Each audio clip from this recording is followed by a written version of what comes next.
Welcome back to That Time When. Matt Miller with you for Trekzone. This is the podcast where we take you through the archive here at the world's only daily science, space and sci-fi podcast network. Today, we're flashing back to that time when, I was just checking my notes, we're flashing back to that time when we first met Trek Geek Dan. Joining me is one half of the Trek Geeks podcast. We call him Trek Geek Dan. And he's on the phone for me right now. Dan, thanks so much for your time. Hey, Matt, thanks so much for having me on. I'm thrilled to be here. I've watched your stuff for so long, and to be a guest, I'm quite honored. Thank you very much. Well, fantastic, man. I really appreciate it. Now, I do understand that you're very similar to me in that you have a face for podcasting. So we can't see you. We shouldn't see you. Is that right? I think that's right. I think my podcast partner, Bill, would definitely agree with you. But I'd rather have people listen to my mellifluous tones than look at my somewhat scary-looking face. So, yeah, I guess we could say that.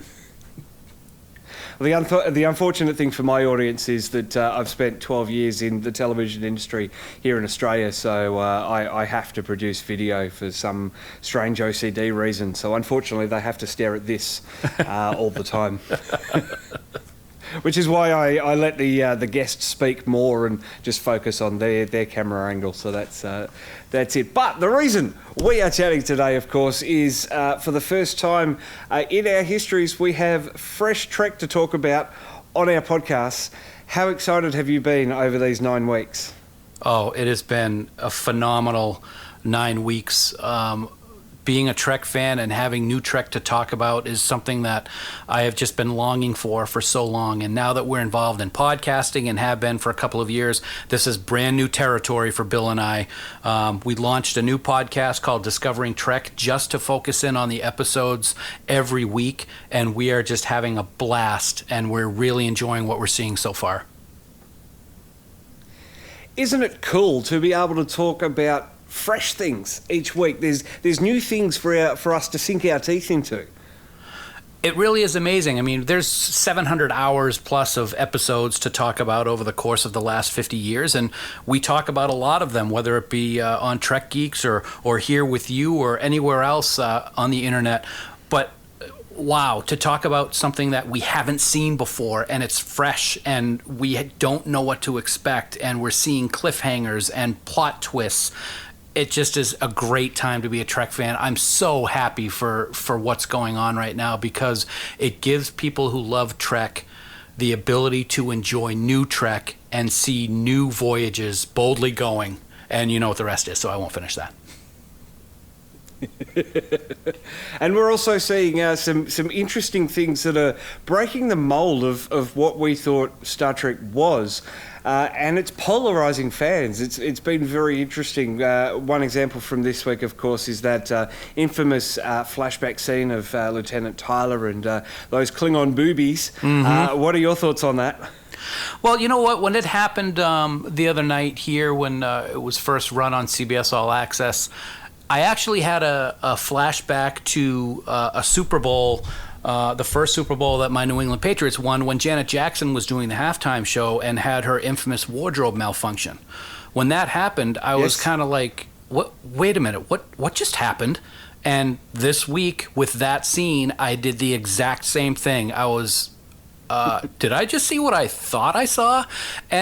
And it's amazing to see, Matt, what has been happening online over the past couple of days with regards to that specific scene. Now, a lot of people are upset that Star Trek did what it did. I mean, we had an F-bomb a few weeks ago with Tilly, and now we're seeing Klingon breasts on television, and that is something that people take issue with.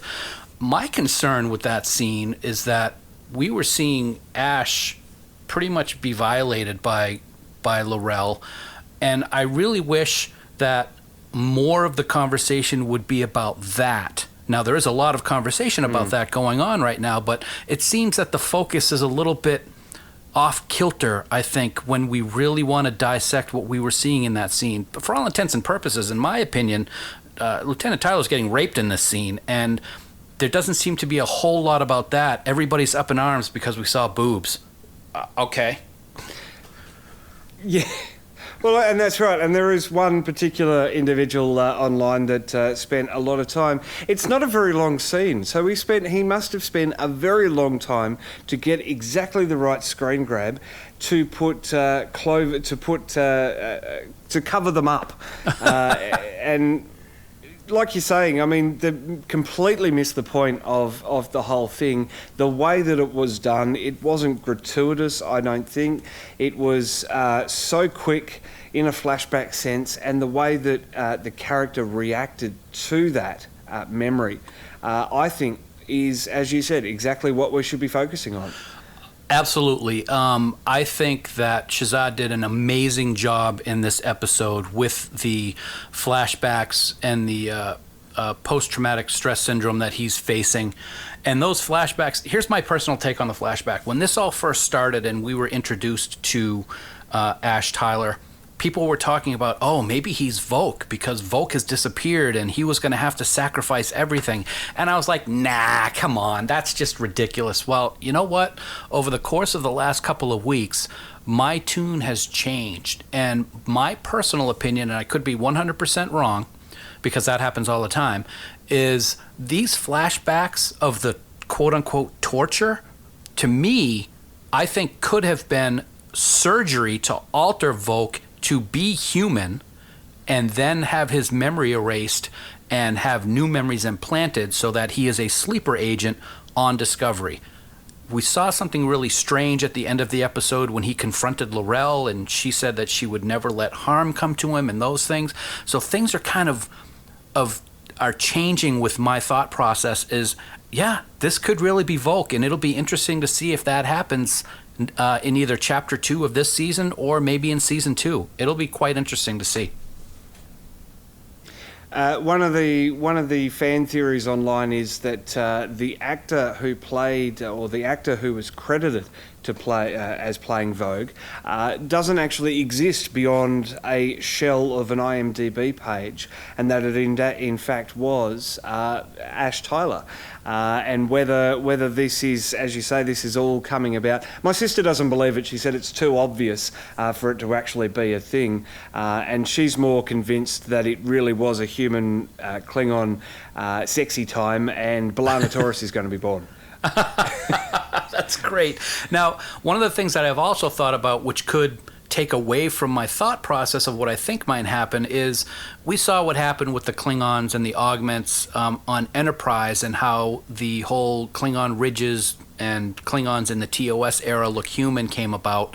So is it possible that they could have used that virus to have Volk transform into human instead of going through surgery? Who knows? There's a whole bunch of things that could happen. But I will say this about it. Whatever happens, and I think we'll get into this in more detail as we talk here today, I have 100% faith in the writers of Discovery to do the right thing from the Star Trek canon point of view. These people know what they're doing.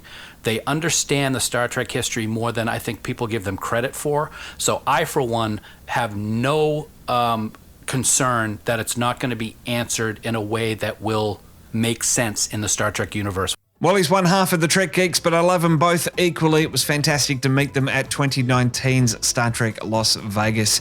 It's fun to have them back on the show every now and then. They've got their own podcast network focusing all on Star Trek that you should check out. Find them at the Trek Geeks. But if you're here for Trekzone and you like science, space and science fiction, well, then I strongly encourage you to sign up to become a Trekzone member. Click the join button on any Trekzone video on YouTube, or go to the Trekzone/support. And if you're watching this as well, if the join button isn't there or something's happened, I've got the QR code on screen. That takes you through to our short link to sign up for the membership as well. It's only $3.99 a month. That's less than 1 cup of coffee per month, and that really helps to support me in everything that I'm doing here at Trekzone, and it would be absolutely fantastic to grow that membership base and really give you stuff that you want. What do you want? Leave a comment down below. Tell me what you want and I'll see what I can do. But for now, you get early access to every podcast that I make as soon as it's uploaded to the channel before it goes publicly live.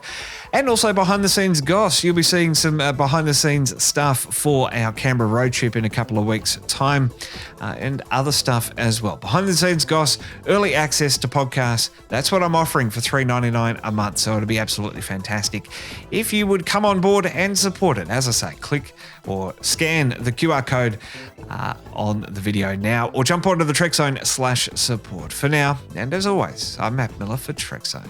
Keep up to date with Twitter. Catch new podcasts daily on YouTube. Plus, we're beaming to your favorite podcast app 5 days a week. Just search for Trekzone and subscribe.